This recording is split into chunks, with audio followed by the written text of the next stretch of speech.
Welcome back to Eternal Bible Stories.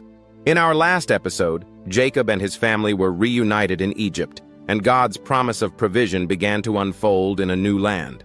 Now, as Jacob nears the end of his days, he gathers his sons for a sacred moment of blessing, prophecy, and destiny. This is the story of Genesis chapters 48 and 49.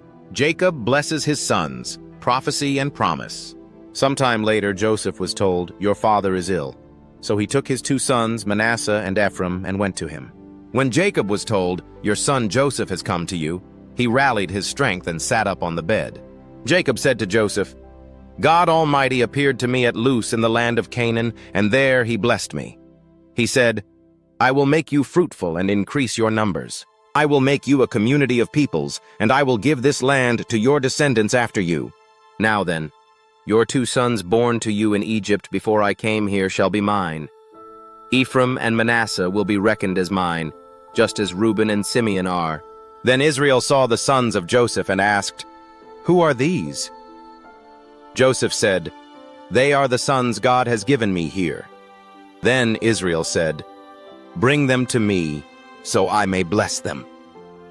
Now Israel's eyes were failing because of old age, and he could hardly see. So Joseph brought his sons close, and his father kissed them and embraced them. Then Israel said, "I never expected to see your face again, and now God has allowed me to see your children too." Joseph took both of them, Ephraim on his right toward Israel's left hand, and Manasseh on his left toward Israel's right hand, and brought them close. But Israel reached out his right hand and put it on Ephraim's head, though he was the younger, and his left hand on Manasseh's head, crossing his arms, though Manasseh was the firstborn. Then he blessed Joseph and said, "May the God before whom my fathers Abraham and Isaac walked faithfully, the God who has been my shepherd all my life to this day, the angel who has delivered me from all harm, may he bless these boys. May they be called by my name and the names of my fathers Abraham and Isaac, and may they increase greatly on the earth." When Joseph saw his father placing his right hand on Ephraim's head, he was displeased and tried to move it to Manasseh's head. But his father refused and said, "I know, my son, I know. Manasseh will also become a people and be great. But Ephraim will be greater than he, and his descendants will become a group of nations." He blessed them that day and said, "In your name will Israel pronounce this blessing. May God make you like Ephraim and Manasseh." Then Israel said to Joseph, "I am about to die, but God will be with you and take you back to the land of your fathers." Then Jacob called for all his sons and said, "Gather around so I can tell you what will happen to you in days to come." To Reuben he said, "You are my firstborn, but unstable as water, you will not excel." To Simeon and Levi, "Your swords are weapons of violence. I will scatter them in Israel." To Judah, "Your brothers will praise you. The scepter will not depart from Judah, nor the ruler's staff from between his feet, until he to whom it belongs shall come."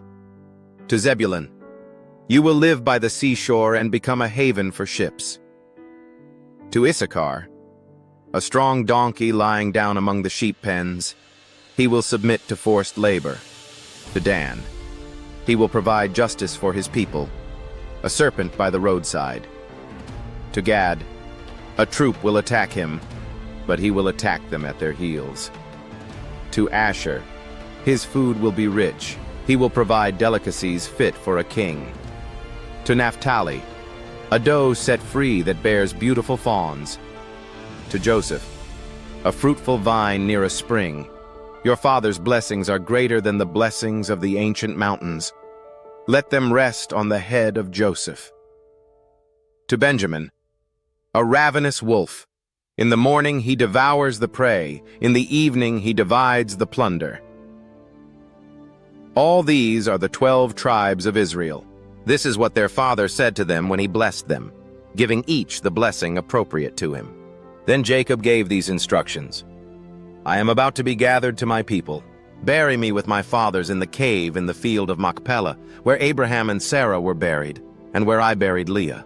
When Jacob had finished giving instructions, he drew his feet up into the bed, breathed his last, and was gathered to his people. And so ends this solemn chapter of prophetic blessing, where each son received a word of truth and God's promises passed from one generation to the next. From Abraham to Isaac, from Isaac to Jacob, and now from Jacob to the 12 tribes, God's covenant endured. If this chapter blessed your heart, please like the video and subscribe to our channel for more timeless Bible stories brought to life. We'll return soon with the final episode of Genesis, as Joseph's story reaches its powerful conclusion. Until then, may the eternal word guide you.